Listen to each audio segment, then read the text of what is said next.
It's good to treat other people the way you would like to be treated yourself. It's like a golden rule, and there's a reason for it. And that reason is that we're connected in some strange way that we don't totally understand. And unless you are good to other people around you, unless you're kind and friendly and warm and loving, you're not going to enjoy this life. You're just not. You're going to be problems everywhere you go. You're going to have problems everywhere you go. You got to figure out a way to enjoy this life. It's not because of Jesus. It's not because of Moses. It's not because of anybody that may or may not have ever existed. It's because that's how you fit in better in the world. That's how you stay positive. And it doesn't have to be some that was written 5,000 years ago on animal skins. That doesn't have to be the golden rule because it's old. You know, that's dumb. We need to figure out, like, now, today, what is, you know, the best way to live your life? What is the, you know, there's got to be ways where you can be putting forward the most positive energy. I mean, we know objectively what's causing pollution. We know objectively what's causing birth defects, and, you know, and we're taking in too much chemicals and not enough vitamins. We know objectively all this stuff. We know how to organize our world, and yet we don't do it. We know how to organize our health, and yet very few people do it. We know all these things. The right path to, like, being like a happy, healthy person is to do all the shit that we already know you're supposed to do. Take care of your body, take care of your health, take care of your mind, your stress, meditate, be kind to people. We all know that. And you ask anybody, they know how to get by and to be the most evolved version of you that you can be. I mean, it's not like a magical checklist. If you talk to people about it, you said, okay, here you got a person, you want to improve them. What are the things that you're going to do to them?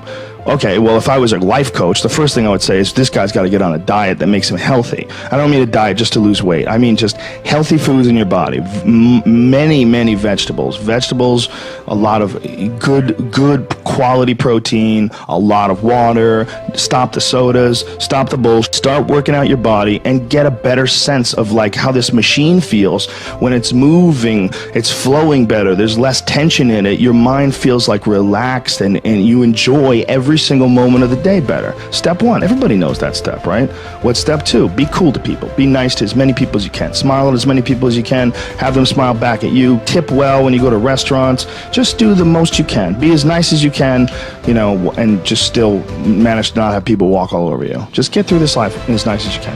What else? Do what you want to do with your life, right? Don't go be doing something you don't enjoy. Don't do something don't get locked into, you know, a car that you can't afford and doing something crazy because you need the money. Don't do that. Do what you want to do. Do what the f is it that you really want to do?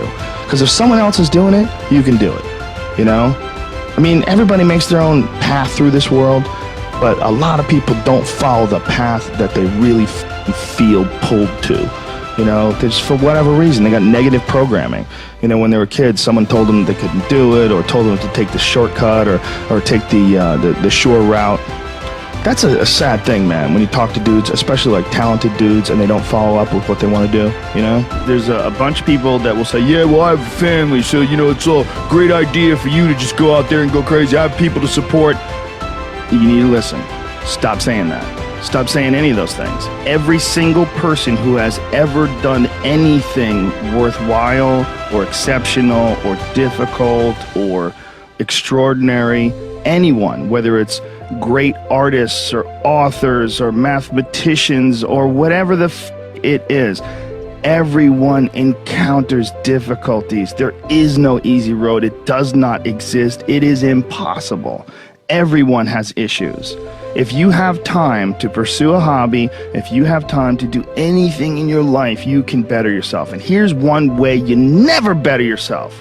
When you come up with excuses for why other people are successful and you're not, that is dangerous. When you give yourself an escape, yeah, well, that's easy for you to say, you know, you do this, you do. Trust me. Everybody has a hard road. I wanted to jump out a window several times during my young life. I wanted to jump in front of a train and just end it because it's too much pressure. Not really. But you know what I'm saying. Theoretically. We all go through hard times. We all go through depression. We all go through doubt and moments in your life where it's really difficult and you're trying to figure out what the your path is going to be. It's hard as shit. That is what makes you a person. And those difficult moments are what build your character. Show me a great man who's the son of a great man. You know, that's what we're saying. These kids that are born billionaires, you're never going to be a self-made person. You have a backup trust for your backup trust for your trust, and you're f***ed, man. When you're alone with your thoughts, you get an idea of what your thoughts actually are. If you live your life just acting constantly on the momentum of other people's expectations, of you wanting to be liked by these other people, you can run into a trap, and you set up a life that you didn't really want. You're trapped in this situation where you have a mortgage, you've got credit card bills, you got student loans you have to pay, you have a bunch of shit going on that you have to continue to feed. And all that, and especially if you have a family and you have to feed them, oh my goodness. Then you're fully locked in. You can't take any chances whatsoever. And oftentimes people make the mistake of getting stuck. And it is just a tactical mistake, just like it would be a mistake if you got stuck on a video game. Just like it would be a mistake if you followed a map incorrectly and you got stuck in the woods. Your life is certainly some sort of a journey. It's certainly some sort of a journey. And we have to all be aware that when we're making journeys, we're not going to always make the right steps. And sometimes you have to back up and try again. And if you're in a position where you can't back up and try again, you've trapped yourself. And the system will set out honeypots for people to get trapped in. The system will set out the ideas of retirement, the ideas of the golden years, providing you benefits, providing you a healthy work environment. Why? Well, because they want people to work for them.